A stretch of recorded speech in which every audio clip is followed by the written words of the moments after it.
আমরা সবাই সুখী হতে চাই, কেউ কষ্টে থাকতে চাই না। কারণ মানুষ সুখের কাঙ্গাল, সবাই সুখের প্রত্যাশী। সুখে থাকা, শান্তিতে থাকা, ভালো থাকার ব্যাপারটা এটা মানুষের একটা সার্বজনীন লক্ষ্য বা উদ্দেশ্য। এক্ষেত্রে ধনী গরিব, রাজা প্রজা, ছোট বড়, নারী পুরুষ সবাই সমান। সবাই আমরা সুখী হতে চাই, শান্তিতে থাকতে চাই, কেউ কষ্টে থাকতে চাই না।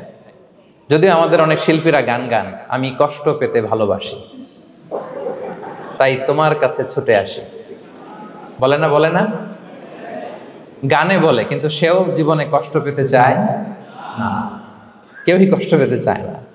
এটা গান মেলানোর জন্য বলেছে যে আমি কষ্ট পেতে ভালোবাসি, তো আসলেই কেউই কষ্টে থাকতে চায় না। সবাই আমরা সুখী হতে চাই। কি হতে চাই? কেউই কষ্টে থাকতে চাই না। তো কিভাবে আমরা একটা সুখী সমৃদ্ধ জীবন পেতে পারি, এই টপিকের উপর আজকে আমরা কিছু কথা বলবো। কোরআন আমাদেরকে কি গাইডলাইন দিয়েছে, ইসলাম আমাদেরকে কি জানিয়েছে, কিভাবে চললে আমরা এই পৃথিবীতে সুখে থাকতে পারি এবং জান্নাতেও আনন্দে থাকতে পারি, এটা জানার দরকার আছে না নাই? বলেন।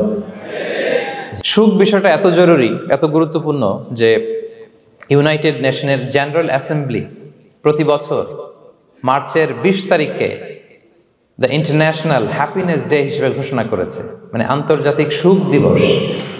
কি দিবস? আন্তর্জাতিক সুখ দিবস হিসেবে ঘোষণা করেছে। এবং তারা একটা জরিপ করে যে পৃথিবীর কোন দেশের লোকেরা বেশি সুখী। তো সে জরিপে বিশ্বের সবচেয়ে সুখী দেশের তালিকায় টানা কয়েকবার যে দেশটায় নাম উঠে এসেছে সেটা হচ্ছে ফিনল্যান্ড। নাম শুনেছেন? এটা হচ্ছে নর্দার্ন ইউরোপের একটা দেশ, স্ক্যান্ডিনেভিয়ান কান্ট্রিজের একটা, ফিনল্যান্ড। সে জরিপে উঠে এসেছে যে ফিনল্যান্ডের লোকেরা নাকি বেশি সুখী। তো আজকে আমরা দেখবো কারণ কি, তাদের তো সুখের কারণ এটা আমরা খুঁজে দেখবার চেষ্টা করব। ফিনল্যান্ডে একটা ইউনিভার্সিটি আছে, ইউনিভার্সিটি অফ হেলসিঙ্কির একজন রিসার্চার জেনিফার ডি পাওলা। সে 2টা কারণ উল্লেখ করেছে বেসিকলি, যে বারবার ফিনল্যান্ডের নাম উঠে আসছে কেন, কেন তারা সুখী। তো প্রথম যে কারণটি সে আইডেন্টিফাই করেছে সেটা হচ্ছে তাদের হেলদি লাইফস্টাইল। তারা হেলদি লাইফস্টাইলে অভ্যস্ত, প্রকৃতির সাথে তাদের নিবিড় একটা সান্নিধ্য আছে এবং সেই সাথে স্বাস্থ্যসম্মত তাদের কর্মজীবন। হেলদি লাইফস্টাইলের কারণে তারা হ্যাপি। তা আমি খুঁজে দেখলাম যে এখন ফিনল্যান্ডের লোকেরা হেলদি লাইফস্টাইলের কথা বলে, যেটা বিষ্ণু ইসলাম 1500 বছর আগেই আমাদেরকে জানিয়ে গিয়েছে। ঠিক কিনা বলেন? আপনি যদি বিষ্ণু ইসলামের বায়োগ্রাফি একটু চেক করেন, দেখবেন যে কতটা অর্গানিক লাইফ বিষ্ণু ইসলাম লিড করেছেন। প্রকৃতির সাথে বিষ্ণু ইসলামের সম্পর্ক যে কতটা নিবিড় ছিল, আপনি শুনলে অবাক হবেন। ওনার শৈশবের দিকে যদি আমরা তাকাই, আমরা দেখবো যে তিনি মক্কায় জন্মেছেন ঠিকই, কিন্তু মক্কায় বড় হননি। বড় হয়েছেন বনু সাদে। জানেন আপনারা? হালিমাতু সাদিয়া দুধ পান করানোর জন্য মক্কা থেকে বিষ্ণু ইসলামকে সেই তায়েফ পেরিয়ে আরো 70-80 কিলো দূরে বনু সাদ, যেখানে ধুধুমরু প্রান্ত, সুবিশাল আকাশ, বিস্তীর্ণ জমিন, বড় বড় পাহাড়, এরকম একটা মরুপল্লীতে বিষ্ণু ইসলামের শৈশব কেটেছে। দেখেন প্রকৃতির সাথে বিষ্ণু ইসলামের জীবনের কতটা নিবিড় সান্নিধ্য ছিল, কতটা সুনিবিড় সম্পর্ক ছিল। এরপর সেখান থেকে যখন চলে আসলেন, he started his career as a shepherd, রাখাল হিসেবে ক্যারিয়ার শুরু করলেন। পাহাড়ি উপত্যকা মাড়িয়ে তিনি ছাগল চড়াতেন, মেষ চড়াতেন। পৃথিবীর সব নবীরা ছাগল চড়িয়েছেন। মরুভূমির রুক্ষ পরিবেশ মাড়িয়ে মরু ঝড় সাইমুনকে মোকাবেলা করে তিনি কাফেলা নিয়ে এদিক থেকে ওইদিকে যেতেন। 27টা যুদ্ধে সরাসরি নেতৃত্ব দিয়েছেন। আল্লাহু আকবার। পাহাড়ে উঠতেন, মরুদ্যানে হাঁটতেন, খেজুরের বাগানে ঘুরতেন, তৃষ্ণা লাগলে কুয়া থেকে পানি তুলে খেতেন। এর চেয়ে অর্গানিক লাইফ আর হতে পারে ভাই? আওয়াজ করে বলেন, হতে পারে? ইভেন যেখানে ঘরের ভেতরে ঘুমাতেন, ঘরটাও ছিল খেজুর পাতার ছাউনি দিয়ে। খেজুরের পাতা, ডাল, ছোবড়া এগুলো দিয়ে বালিশ, তোষক, জাজিম বানিয়ে শুতেন। আর সবসময় অর্গানিক খাবার খেতেন। সুবহানাল্লাহ। তাহলে ফিনল্যান্ডের লোকেরা সবচেয়ে বেশি সুখী তাদের হেলদি লাইফস্টাইলের কারণে, প্রকৃতির সাথে নিবিড় সম্পর্ক।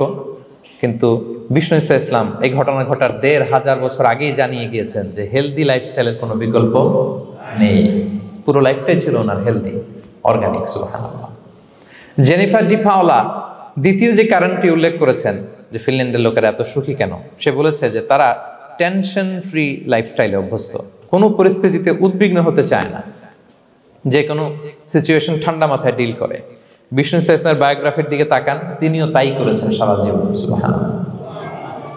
সাধ্যের সবটুকু বিষ্ণু ইসলাম করতেন, সর্বোচ্চ চেষ্টাটুকুন করে চেষ্টা প্রচেষ্টা শেষে কর্ম শেষে ফলাফলের জন্য তিনি আল্লাহর উপর নির্ভর করতেন। আর তাওয়াক্কুল আলাল্লাহ, উদ্বিগ্ন হতেন না, মাথা ঠান্ডা রেখে সিচুয়েশন ডিল করতেন। এর কারণ আমাদের জীবনে এমন অনেক কিছু ঘটে যায় যেটার উপর আমাদের কোনো হাত থাকে না।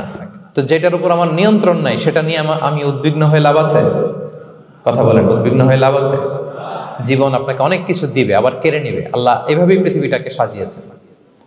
ইয়াউমুন লাকা ওয়া ইয়াউমুন আলাইকা, একদিন আপনার ভালো যাবে, আরেকদিন খারাপ যাবে। ওয়া তিলকাল আইয়ামু নুদাবিলুহা বাইনান নাস, আল্লাহ বলেন যুগটাকে আমি ঘুরিয়ে ফিরিয়ে মানুষের সামনে এভাবেই আনি। This is the routine work of this দুনিয়া। দুনিয়ার রুটিন ওয়ার্ক এইটা। আজকে ভালো, কালকেও যে ভালো যাবে এমনটা নয়, কালকে খারাপ যাবে। আজকে তার খারাপ যাচ্ছে, পরশুদিন আবার তার ভালো দিন যাবে, ঠিক কিনা বলেন? অন্য এক সূরায় আল্লাহ তাআলা বলেছেন ফাইন্না মাআল উসরি ইউসরা, নিশ্চয়ই কষ্টের সাথে আছে স্বস্তি।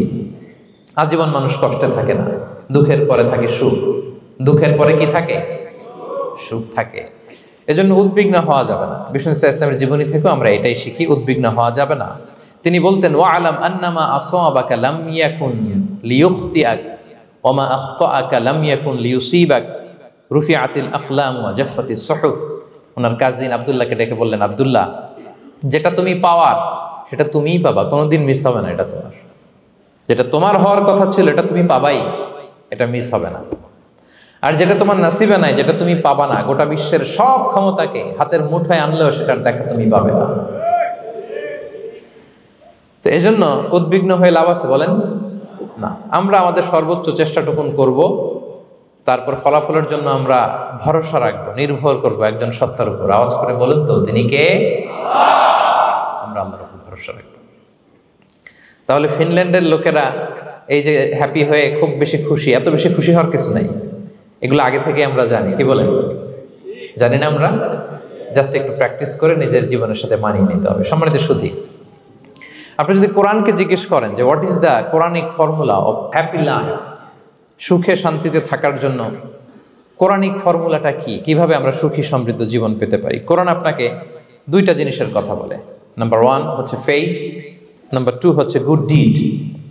আই রিপিট, আমি আবারও বলছি, নাম্বার 1 ফেইথ, বিশ্বাস, আল্লাহর উপর অগাধ বিশ্বাস এবং আস্থা। 2 নম্বর হচ্ছে গুড ডিড, মানে সৎকর্ম, নেক আমল। যার মধ্যে দুইটা থাকবে তাকে সুখী সমৃদ্ধ জীবন দান করবে কে? Faith and good deed, you will be happy in your life for the sure, I am telling you. এই দুইটা যদি এনশিওর করতে পারেন, আপনাকে সুখী সমৃদ্ধ জীবন দিবে কে? এবং এই আয়াতটি দিয়েই, হ্যাপি হওয়ার কোরআনিক ফর্মুলা দিয়ে আমি আজকের আলোচনা শুরু করেছি। আল্লাহ তাআলা সূরা নাহলের 97 নম্বর আয়াতে বলছেন, মান আমিলা সলিহাম মিন যাকারিন আও উনসা ওয়া হুয়া মুমিন ফালানুহইয়ান্নাহু হায়াতান তাইয়্যিবা ওয়া লানাজজিয়ান্নাহুম আজরাহুম বিআহসানি মা কানু ইয়ামালুন। বিশ্বাসী নারী কিংবা পুরুষ তারা যদি সৎকর্ম করে, তাদেরকে আমি সুখী সমৃদ্ধ জীবন দান করব। অর্থগুলো খেয়াল করে শোনেন।